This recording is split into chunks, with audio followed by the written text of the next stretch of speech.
I hope that you are fine and well. Today, I have taken a topic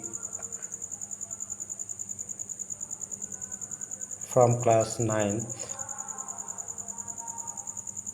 and the chapter is number system, in which I have selected a topic real numbers.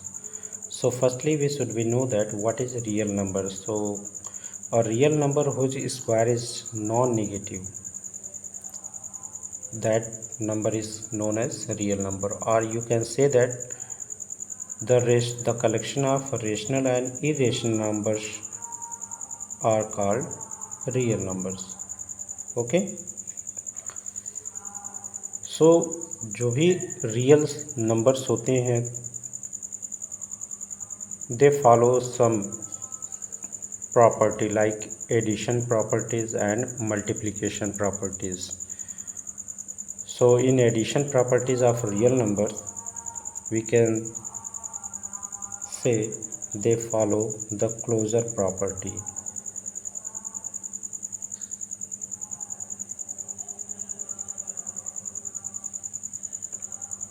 Okay, closure property क्या होता है कि the sum of two real numbers is always a real number, यानी कि दो real number का जो सम होता है वो हमेशा क्या होता है, रियल नंबर ही होता है. दूसरा जो प्रॉपर्टी है एसोसिएटिव प्रॉपर्टी या एसोसिएटिव लॉ भी कहते हैं. जैसे कि अगर ए प्लस बी है और उसमें हम सी को ऐड करें, या ए प्लस बी प्लस सी है, तो ए प्लस बी को हम पहले ऐड कर लें, सी को हम बाद में ऐड करें, या बी प्लस सी को हम पहले ऐड कर लें और जो है ए को हम बाद में ऐड करें, इन तीनों का जो सम होता है वो हमेशा इक्वल होता है. और इस प्रॉपर्टी को हम लोग बोलते हैं क्या, एसोसिएटिव प्रॉपर्टी या एसोसिएटिव लॉ. थर्ड जो प्रॉपर्टी है या लॉ है दैट इज कम्यूटेटिव लॉ और प्रॉपर्टी. इसका मतलब क्या हुआ, A plus B is always equal to B plus A, यानी कि ए में बी ऐड करें या बी में ए ऐड करें, हमेशा उसकी जो वैल्यू होती है वो इक्वल होती है, बराबर होती है. जैसे अगर सपोज दैट 3 में 5 ऐड करें या 5 में 3 ऐड करें, हमेशा वैल्यू क्या आएगी, 8 ही आई. क्लियर. नेक्स्ट है एग्जिस्टेंस ऑफ एडिटिव आइडेंटिटी. इसका मतलब क्या हुआ कि अगर एडिटिव आइडेंटिटी, अगर हम कोई संख्या रियल नंबर ए है और उसमें अगर हम जीरो को ऐड करें या फिर ए में जीरो को ऐड करें, उसकी वैल्यू हमेशा क्या आएगी, ए ही आएगी. क्लियर. तो यहाँ पे जो जीरो है वो क्या हो गया, additive identity for real numbers हो गया. क्लियर है. Next fifth, existence of additive inverse. यानी कि एडिटिव इनवर्स का मतलब क्या हुआ कि अगर कोई ए रियल नंबर्स है तो उसमें अगर हम कोई दूसरा नंबर माइनस ए को अगर हम ऐड करते हैं तो इसकी वैल्यू जो है क्या आएगी, जीरो आएगी. या फिर जो है अगर हम माइनस ए में प्लस ए को ऐड करें तो हमेशा जो वैल्यू होती है वो क्या आती है, जीरो आती है. तो यहाँ पे प्लस ए का जो एडिटिव इन्वर्स होगा वो क्या होगा, माइनस ए होगा. ठीक है. तो माइनस ए जो है क्या कहलाएगा, that is the additive inverse. Clear. अब नेक्स्ट आता है जो रियल नंबर्स हैं वो मल्टीप्लिकेशन प्रॉपर्टी को भी शो करते हैं. यानी कि मल्टीप्लिकेशन प्रॉपर्टी में पहला क्या होगा, that will be the closure property. और क्लोजर प्रॉपर्टी जैसे एडिशन में हमने क्या कहा था, दो रियल नंबर का जो सम होगा वो हमेशा रियल नंबर ही होगा. तो उसी तरह से क्लोजर प्रॉपर्टी क्या कहता है कि अगर दो रियल नंबर का अगर हम प्रोडक्ट करें या मल्टीप्लाई करें तो उनका जो मल्टीप्लिकेशन होता है वो हमेशा एक रियल नंबर ही आता है. क्लियर. नेक्स्ट एसोसिएटिव लॉ क्या कहता है, एसोसिएटिव लॉ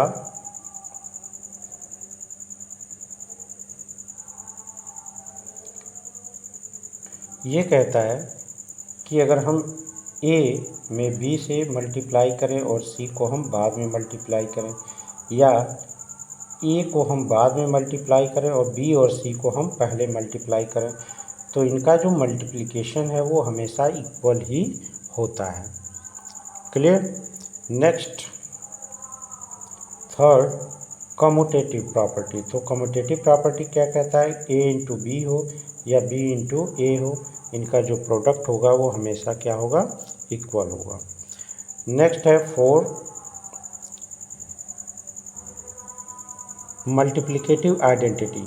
तो मल्टीप्लिकेटिव आइडेंटिटी क्या होता है कि अगर a में 1 में या a में अगर हम 1 से मल्टीप्लाई करें, या फिर 1 में a से मल्टीप्लाई करें, या फिर a में 1 से मल्टीप्लाई करें, इनका जो मल्टीप्लिकेशन होगा वो हमेशा a ही होगा। तो यहाँ पे जो मल्टीप्लिकेटिव आइडेंटिटी है वो क्या है, 1। ठीक है, यानी कि 1 से अगर हम मल्टीप्लाई कर रहे हैं तो वैल्यू सेम ही रहेगी। क्लियर है। नेक्स्ट आता है 5th, and that is multiplicative inverse. तो अगर a कोई रियल नंबर है तो इसका जो मल्टीप्लिकेटिव इन्वर्स होगा वो क्या होगा, 1/a होगा। या ये भी कह सकते हैं कि 1/a है तो इसका जो है मल्टीप्लिकेटिव इन्वर्स क्या होगा, a हो, और इनका जो मल्टीप्लिकेशन होगा वो हमेशा क्या होगा, 1 होगा। तो यहाँ पे 1/a जो है क्या कहलाएगा, that will be the multiplicative inverse, यानी a और 1/a दोनों को हम जो है multiplicative inverse of each other कह सकते हैं। नेक्स्ट है 6, और 6 क्या कहता है, that is the distributive property of multiplication over addition, यानी कि एडिशन भी होगा और यहाँ पे मल्टीप्लिकेशन भी होगा। तो जैसे कि अगर हम a है और इंटू बी प्लस सी, तो डिस्ट्रीब्यूटिव प्रॉपर्टी क्या कहता है कि a का जो मल्टीप्लाई है वो b में भी होगा और a का मल्टीप्लिकेशन c में भी होगा, यानी कि हम क्या लिख सकते हैं, a into b plus a into c. Clear. तो इस प्रॉपर्टी को हम लोग क्या बोलते हैं, that is the distributive property of multiplication over addition. So I hope that you have understood it. Now we will solve some numerical problems. So here I have taken a question and it's saying that simplify under root 72 upon 5 under root 72 plus 3 under root 288 minus 2 under root 648। तो इसको हमें क्या करना है, simplify करना है। तो हम इस क्वेश्चन को लिखते हैं, under root 72 upon 5 under root 72 plus 3 into 2 under root 288 minus 2 under root 648। Clear. अब हम इसको क्या लिख सकते हैं, under root 72 upon 5 under root 72 plus 3 into under root 4 into 72। अगर हम 288 का फैक्टर करें तो ये क्या आएगा, 4 इंटू 72। ठीक है, minus 2 into under root 9 into 72। Clear. अगर हम इसका 648 का फैक्टर करें तो ये क्या हुआ, 9 इंटू 72। अब यहाँ पे हम देख सकते हैं under root 72 upon 5 under root 72 plus 3 into, अगर हम 4 का फैक्टर करें तो क्या होगा, 2 इंटू 2, और एक 2 जो है बाहर आ जाएगा, और अंडर रूट क्या होगा, 72 माइनस 2 इंटू, अब 9 का फैक्टर क्या होगा, 3 इंटू 3, तो एक 3 बाहर आ जाएगा, अंडर रूट 72। अब यहाँ पे हम अंडर रूट 72 क्या कर सकते हैं, कॉमन ले सकते हैं।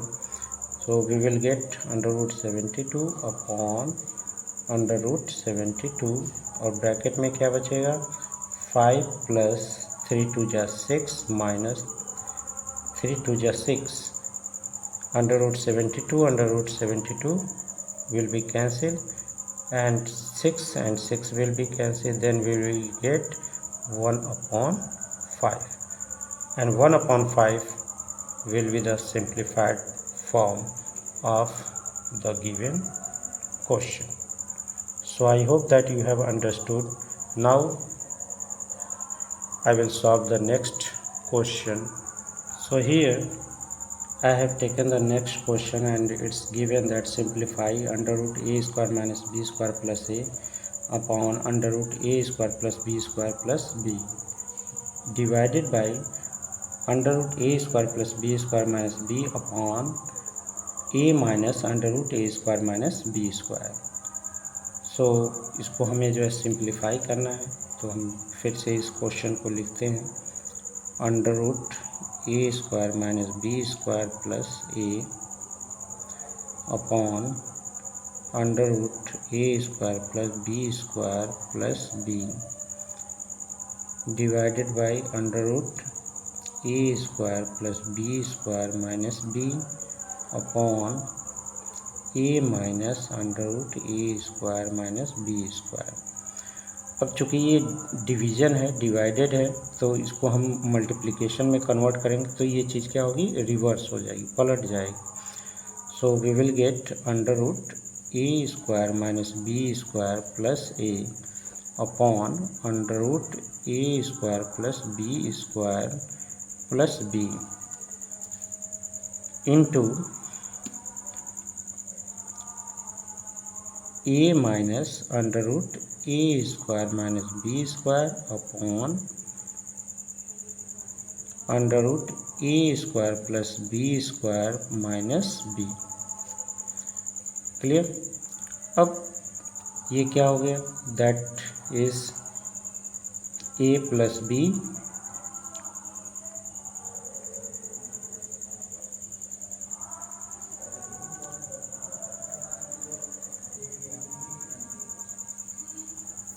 और दूसरे ब्रैकेट में क्या है a माइनस b।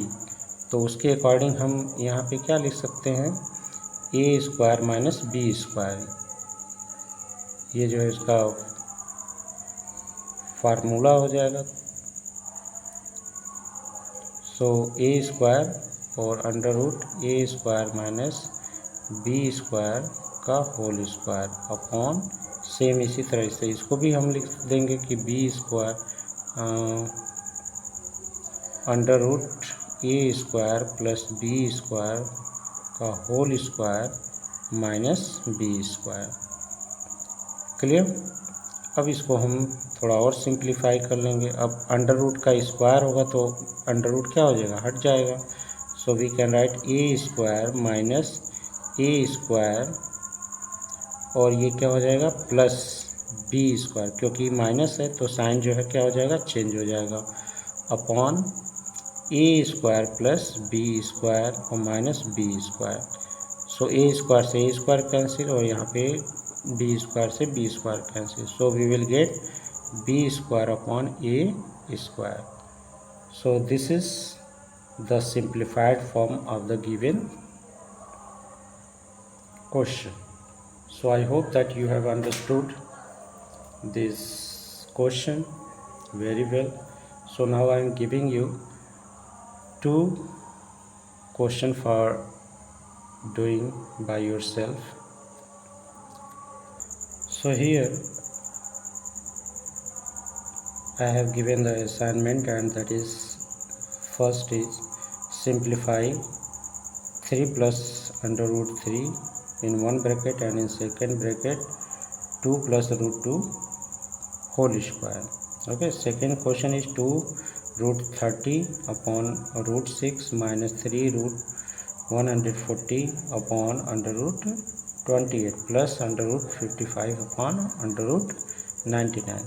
सो इसको जो है आप सॉल्व करेंगे, सिंप्लीफाई करने की कोशिश करेंगे। अगर आपने सिंप्लीफाई कर लिया तो मेरे कमेंट सेक्शन में यस राइट ज़रूर करें। So I hope that you like my video and you will subscribe it and you will share it a lot. So thank you and have a good day.